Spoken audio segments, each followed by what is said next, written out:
Hello students,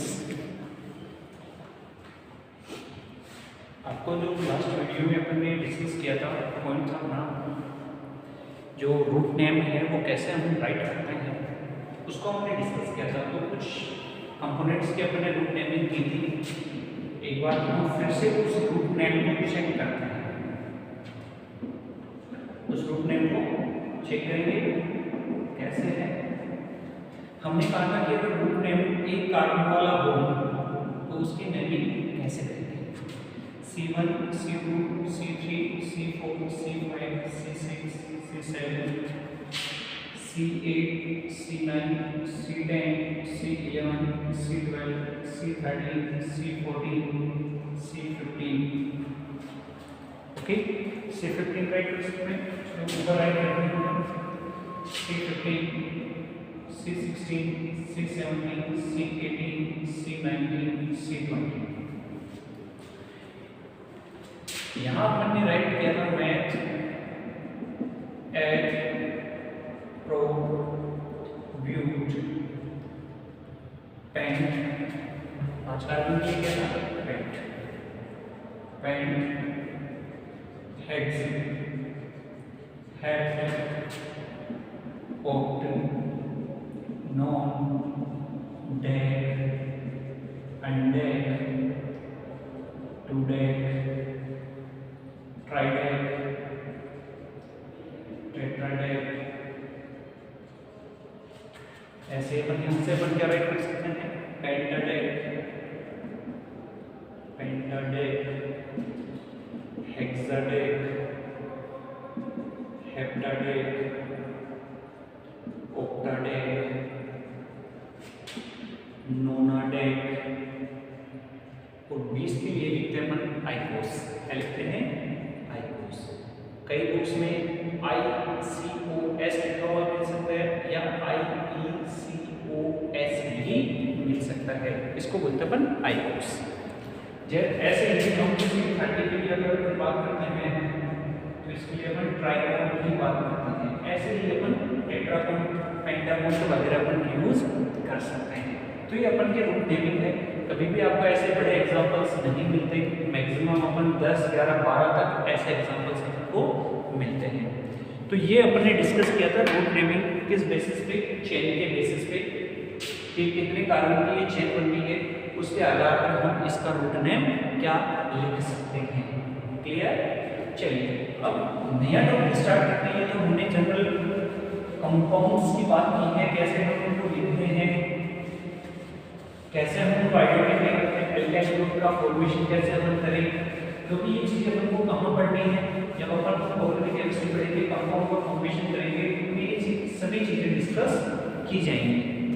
अब बात करते हैं हमारी यूनिट की, क्योंकि लास्ट वीडियो में हमने यही कहा था कि नेक्स्ट क्लास में हम अपना वीडियो स्टार्ट करेंगे। अपनी जो यूनिट एक्चुअल में वो यूनिट स्टार्ट करेंगे।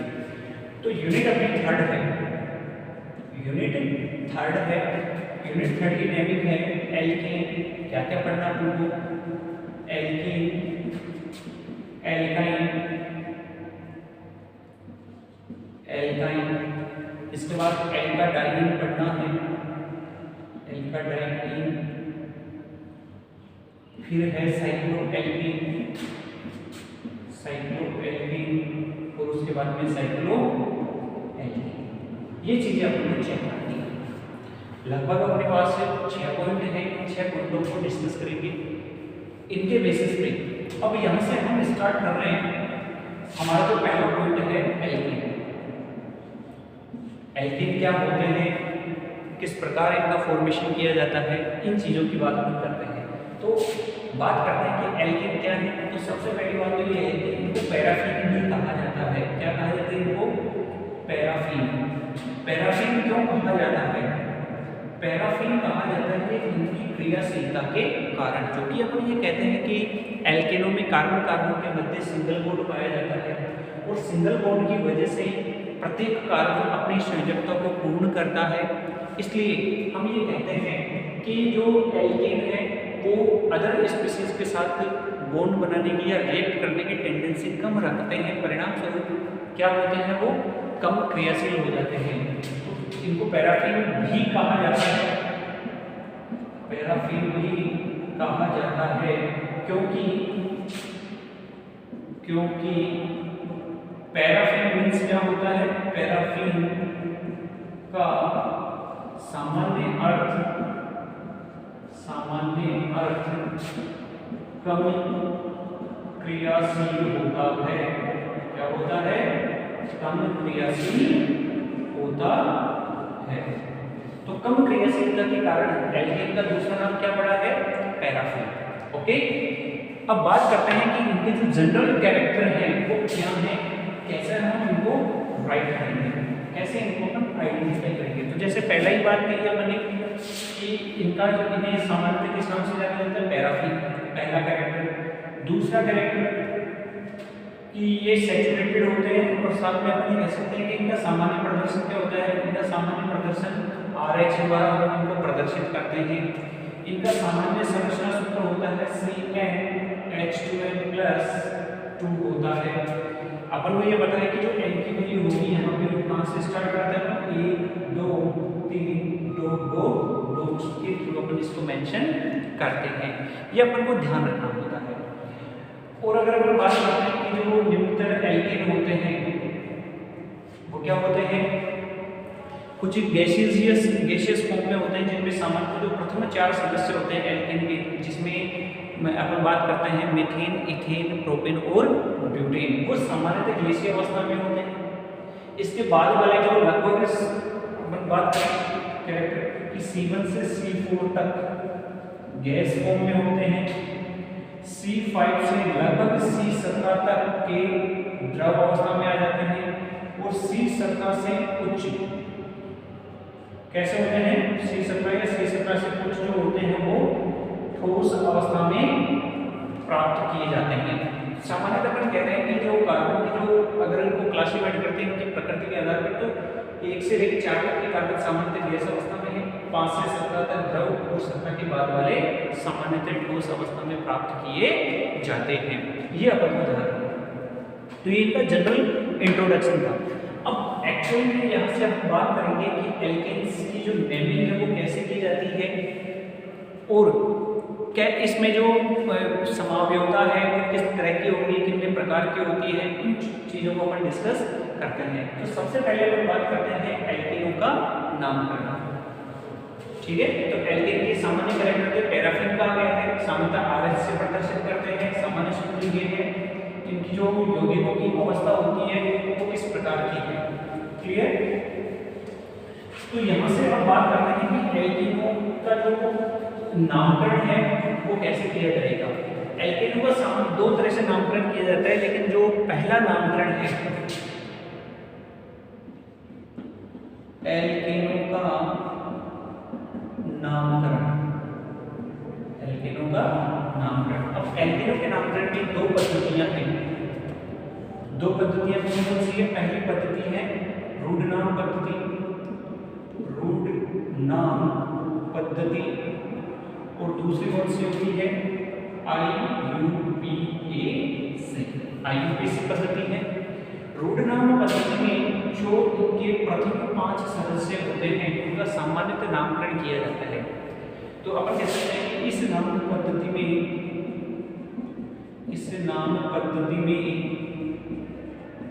एल्केन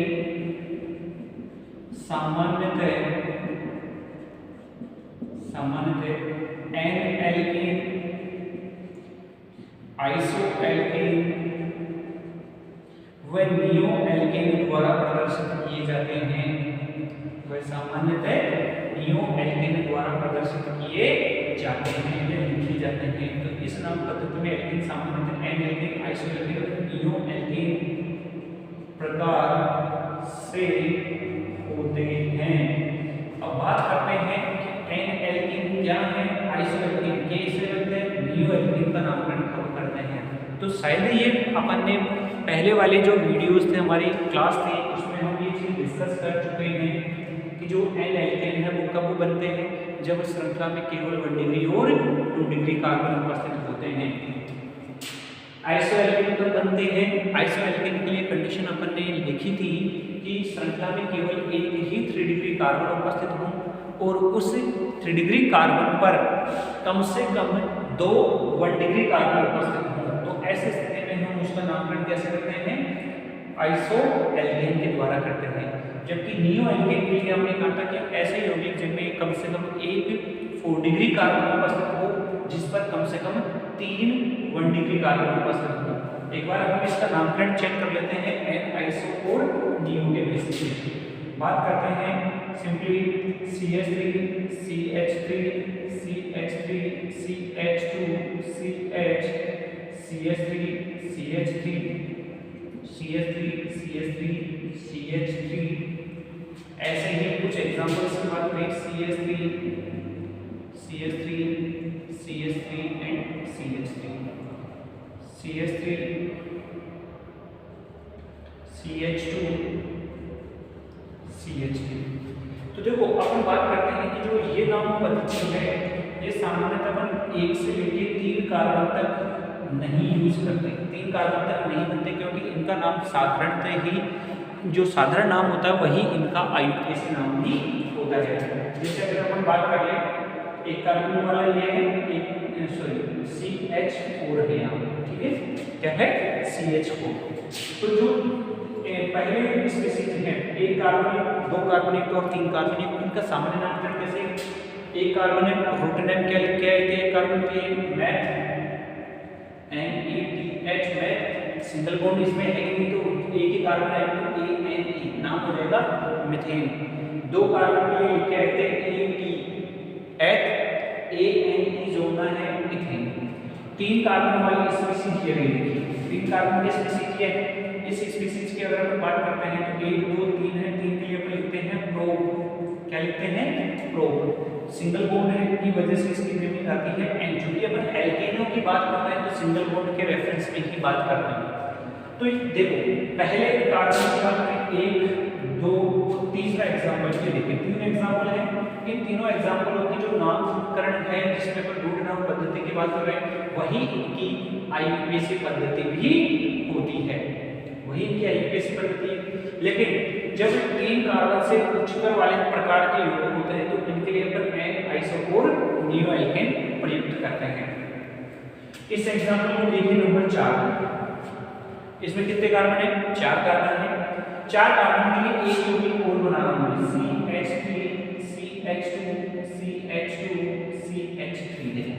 ये भी 4 कार्बन का है और ये भी 4 कार्बन का है, लेकिन दोनों में फर्क है। वहां पे अगर आप IUPAC में जाओगे तो 4 कार्बन की चेन बनेगी, यहाँ पे 3 कार्बन की चेन बनती है। बट हमने यहाँ पे ये कहा कि 3 से ज्यादा वाले जो यौगिक होते हैं उनका नामकरण रूट नाम पद्धति के आधार पर भी कर सकते हैं, जिसमें एन आइसो और नियो यूज करना है। तो देखो जब स्ट्रेट चेन आती है, कोई सीधी श्रृंखला आती है जिसमें केवल 1 डिग्री और 2 डिग्री कार्बन उपस्थित होते हैं, उसके लिए अपन कौन सा नामकरण यूज कर रहे थे? एन एल्केन कर रहे थे। तो इनके लिए नामकरण क्या जाएगा? एन 4 कार्बन के लिए ब्यूटेन, तो नाम क्या हो जाएगा? N butane. यहाँ पे अब इस कंडीशन को चेक करते हैं, है तो 4 कार्बन, कुल परमाणुओं की संख्या के आधार पर इसका रूट नाम लिखा जाता है। तो 1 2 3 4 कार्बन है, 4 कार्बन के लिए तो कंफर्म है कि अपन इसके लिए ब्यूटेन यूज करेंगे, ब्यूटेन लिखेंगे। लेकिन अब देखो यहाँ पे 3 डिग्री कार्बन उपस्थित है, कौन सा कार्बन है? 3 डिग्री कार्बन है, और 3 डिग्री पर कम से कम 2 1 डिग्री अगर हो जाए तो हम ऐसे यौगिकों का नामकरण कैसे करते हैं? आइसो एल्केन के द्वारा। तो ब्यूटेन का 3 डिग्री वाली कंडीशन फुलफिल कर रही है, तो अपन इससे पहले पर क्या यूज कर सकते हैं? आइसो ब्यूटेन यूज कर सकते हैं, ये अपन को ध्यान रखना है। अब देखो यहाँ पे भी ये 4 और ये 5वां एग्जांपल मान लें। अब इसके बाद देखो यहाँ पे अपन ने 3 एग्जांपल्स, मैं इसी एग्जांपल को भी उधर ले लेता हूँ।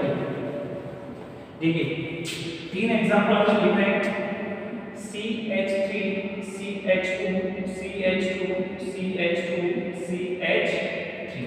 दूसरा एग्जांपल है CH3 CH CH3 CH2 CH3, और तीसरा है CH3 CH3 CH3 and CH3।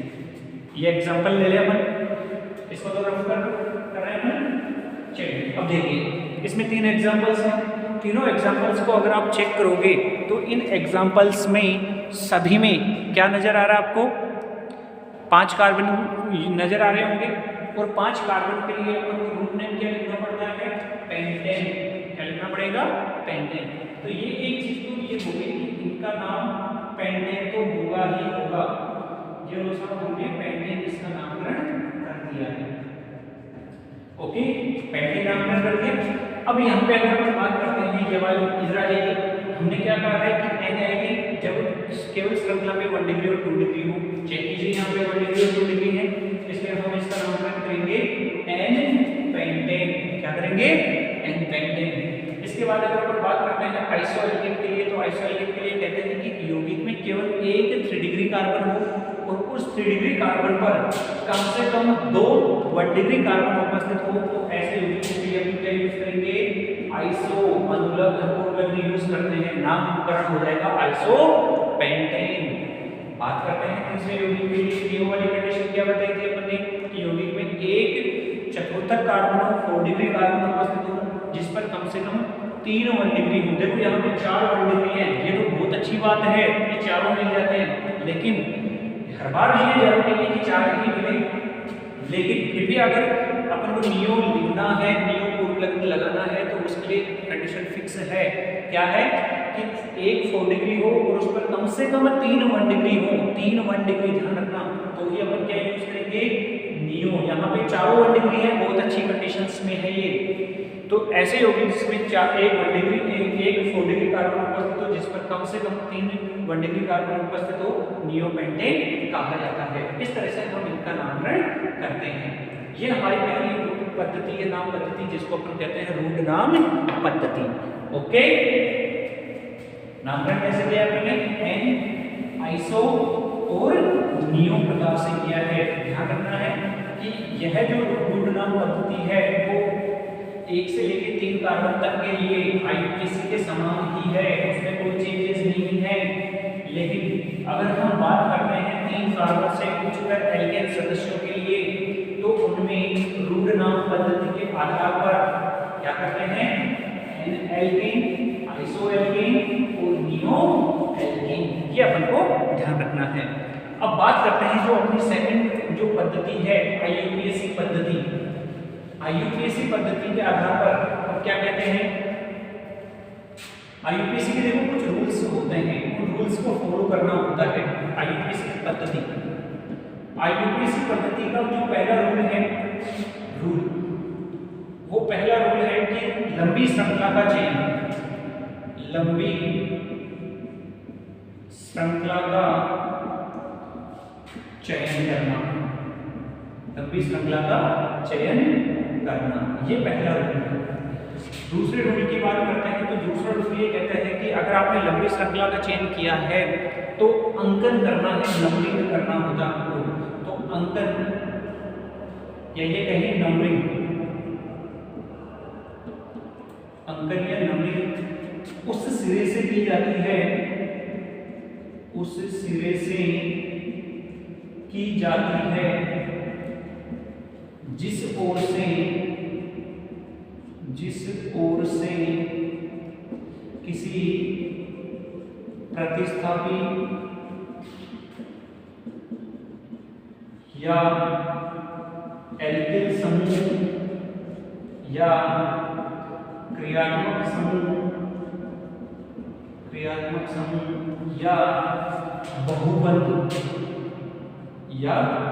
बहुबंध का मतलब हो गया मल्टीपल बॉन्ड, डबल बॉन्ड या ट्रिपल बॉन्ड। इन स्थितियों की बात करते हैं। क्या करना है कि अंकन या नंबरिंग उस सिरे से की जाती है जिस ओर से किसी प्रतिस्थापी, एल्किल समूह, क्रियात्मक समूह या बहुबंध को न्यूनतम अंक मिले, न्यूनतम अंक मिले, ये ध्यान रखना होता है। न्यूनतम अंक मिलना चाहिए। इसको प्रतिस्थापी समूह हो सकता है, एल्किल समूह हो सकता है, कोई क्रियात्मक समूह हो सकता है या कोई बहुबंध हो सकता है। तीसरा रूल ये कहता है आईयूपीएसी का, लंबी श्रृंखला किस यदि यौगिक में, यदि कार्बनिक यौगिक में या यौगिक में एक से अधिक श्रृंखलाएं, एक से अधिक समान कार्बन की, यहाँ पे अपन क्या लिखेंगे कि यदि यौगिक में समान कार्बन परमाणु की एक से अधिक श्रृंखलाएं प्राप्त होती हैं तो मुख्य श्रृंखला वह मानी जाती है जिस पर अधिक प्रतिस्थापी समूह हो। मतलब ये है कि अगर मान लो आपको एक से अधिक समान कार्बनों की श्रृंखला प्राप्त होती है तो आपको मुख्य श्रृंखला किसको माननी है? उसको मानिए जिस पर प्रतिस्थापियों की संख्या अधिकतम मिले। जैसे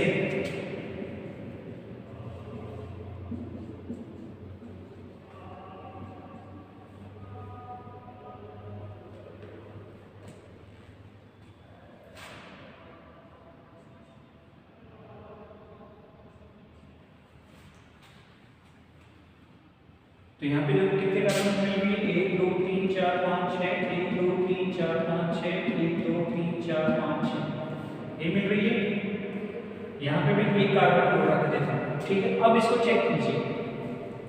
अगर आप इसको चेक करोगे तो ये देखो हमने एक श्रृंखला मानी है, यहाँ से स्टार्ट करोगे 1 2 3 4 5 6 कार्बन मिल रही है, स्ट्रेट चेन है।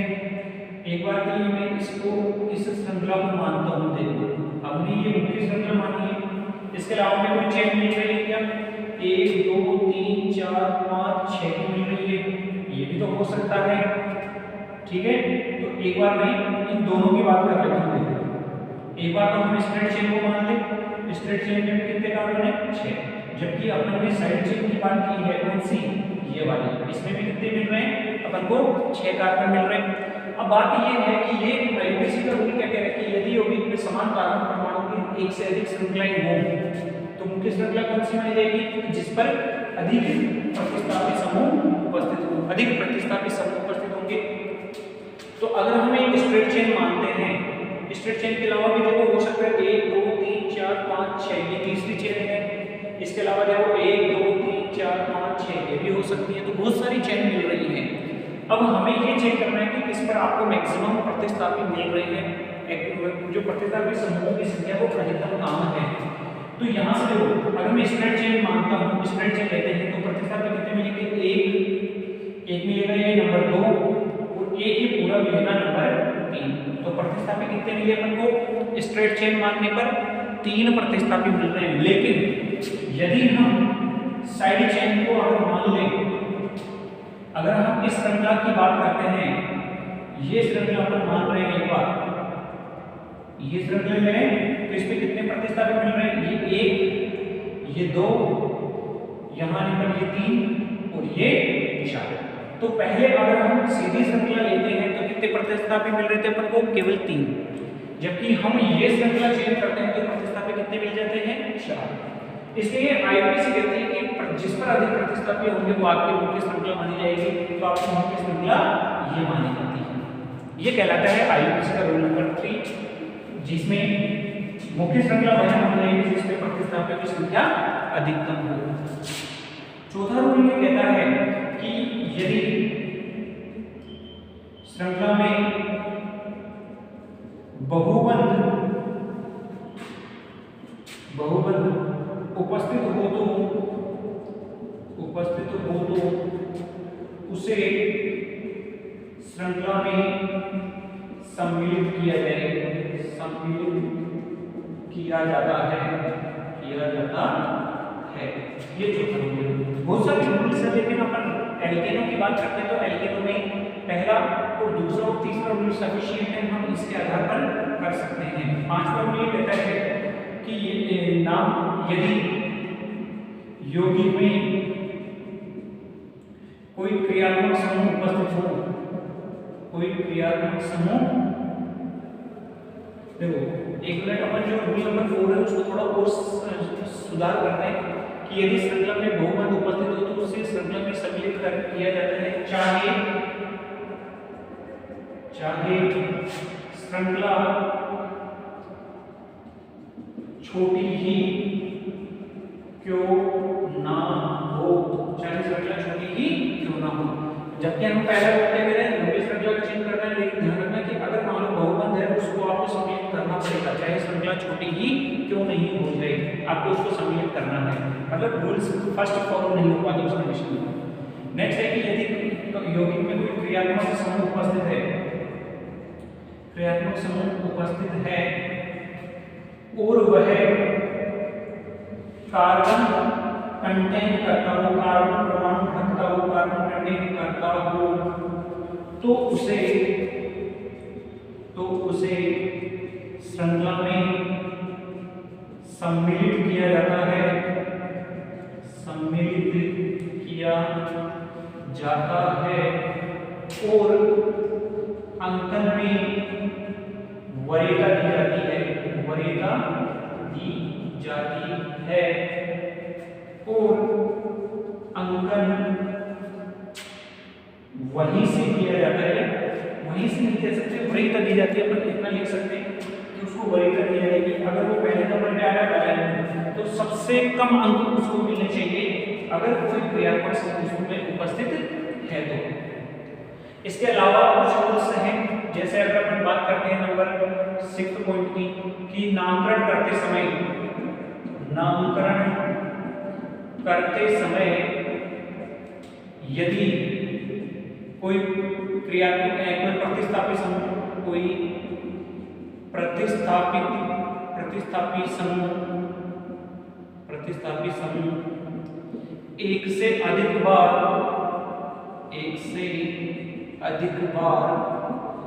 आता है तो उसके लिए अंकन पूर्वलग्न नंबरिंग प्रीफिक्स, उसके लिए संख्यात्मक पूर्वलग्न जैसे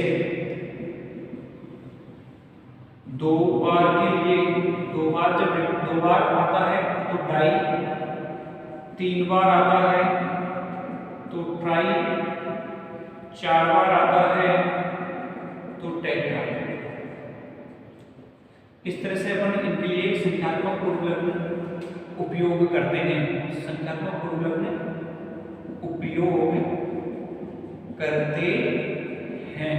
ये अपन को ध्यान रखना है कि अगर मान लो 2 बार आ जाए एक ही जैसा ग्रुप तो डाई लगाते हैं, 3 बार आ जाए तो ट्राई, 4 बार आता है तो टेट्रा, 5 बार पेंटा, 6 बार हेक्सा। इस तरह से अपन इनके लिए संख्यात्मक पूर्वलग्न यूज करते हैं। इसके बाद अगर अपन बात करते हैं नेक्स्ट के लिए, तो नेक्स्ट क्या डिस्कस करते हैं कि नामकरण करते समय यदि नाम लिखते समय, नामकरण करते समय भिन्न भिन्न प्रतिस्थापी हो तो उनका नाम अल्फाबेटिकली करते हैं। अल्फाबेटिकली मतलब अंग्रेजी वर्णमाला के अनुसार, अंग्रेजी वर्णमाला अल्फाबेटिकली करते हैं। जो अंग्रेजी वर्णमाला में पहले आता है उसका नामकरण पहले किया जाता है, जिसका नाम बाद में आता है उसका नामकरण बाद में किया जाता है। तो इस तरह से बहुत सारे रूल्स निकल के आते हैं आईयूपीएससी के। अब इन रूल्स के बाद हम बात करते हैं इनके यौगिकों के नामकरण के लिए, एल्केनों का नामकरण कैसे किया जाता है। और एल्केनों के नामकरण के लिए, आईयूपीएससी नामकरण के लिए हम नामकरण करेंगे इनका हमारे नेक्स्ट वीडियो में। Okay, thank you.